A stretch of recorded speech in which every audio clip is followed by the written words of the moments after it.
Hi and welcome back.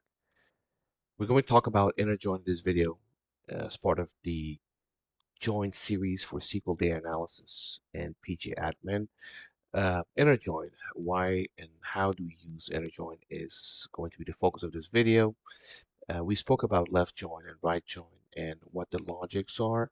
For the inner join, just simply when you combine two tables, when you perform a join between two tables or two or more tables, and if you use inner join uh, uh, uh, method, you're going to only combine records from the two tables that have matching values. In other words, anything that's not matching, they will not be combined as the output of the join for those two tables.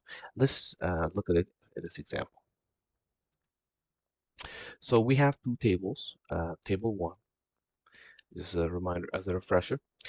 Table 1 and Table 2. Table 1 has student ID, name of the student, and the program. Table 2 has student ID, which is the primary key, also primary key in this table, and the grade. So the student ID on Table 2 and student ID on Table 1 are the relationship keys that will talk to each other, especially when we are performing any type of combining or joins. So with the inner join, what's going to happen is where SQL is going to go through each of these records, and it's going to remove any record, any row that does not have matching values between the two tables. So there are a couple of records here that I've intentionally uh, um, uh, inserted to not have matching between each other to better demonstrate this example. And they are the student ID 8 and 9. Student ID 8 and 9 is present in table 2, but it's not present in table 1. Same thing with student ID 1 and 2. Student ID 1 and 2 is present in table 1, but it's not present in table 2. So there are some students, again, whose student IDs are missing from each of these tables. So with an inner join, what we're going to do is we're going to perform a combining of the two tables only based on those matching values between the two tables. And how do we do it? Again, simply use the join script that's written here for left and right join. And remember, this is going to change the entire scenario for you. And instead of enter left or right join, we're going to write inner join. So this is going to change everything as you will see now. We said select everything from student table 1 and perform a join student table 2, and then use student ID as the primary as the relationship for the primary keys between the two tables. And we are saying perform an inner join, and you're going to see that once we perform the inner join, we're going to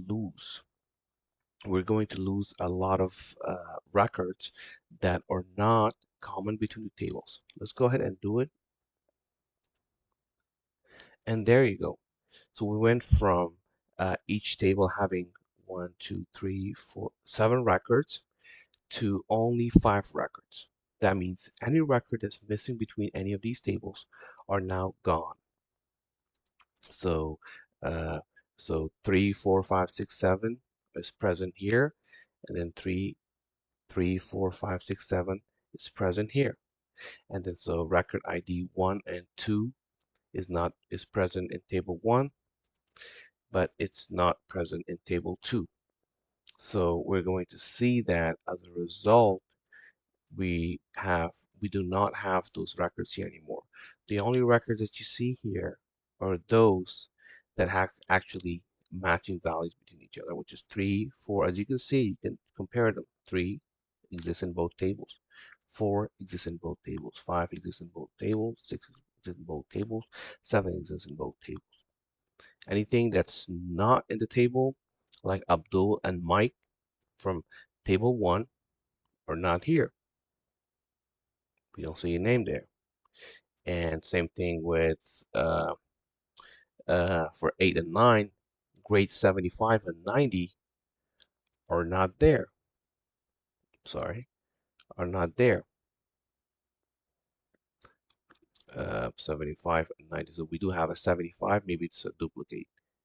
Yeah, it's a duplicate. So it's 75. So the second 75 for 8 and 9 is not there. So 75 and 90 are not there.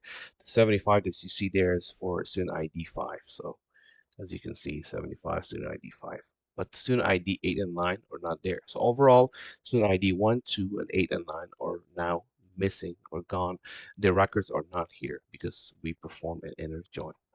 This is it, as simple as that. Thank you so much for your time.